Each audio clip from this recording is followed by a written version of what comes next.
Welcome to the Rim Break Rodeo. We hope this video helps. You start by confirming prerequisites and making your first call. You have WSDL, credentials, and a client library ready. Now create the client object from the WSDL.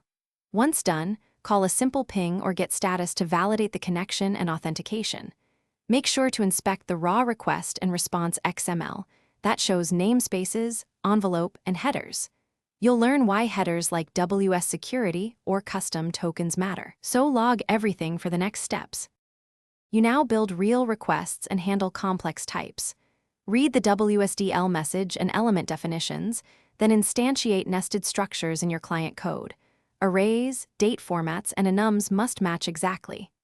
Once formed, attach WS security headers, username token, timestamp, or sign tokens if required.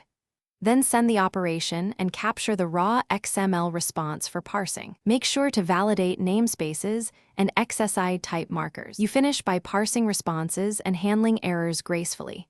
Use the client's deserialized objects when possible and fall back to XPath or XML parsing if fields are missing. If you get a SOAP fault, read fault code and fault string, then adjust headers, payloads, or timestamps and retry with backoff. Make sure to implement idempotency for retry safety. Finally, centralize request/response logs and compare against the WSDL to trace mismatches.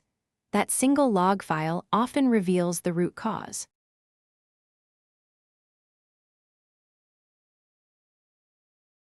Thanks for watching. Consider subscribing if we helped you.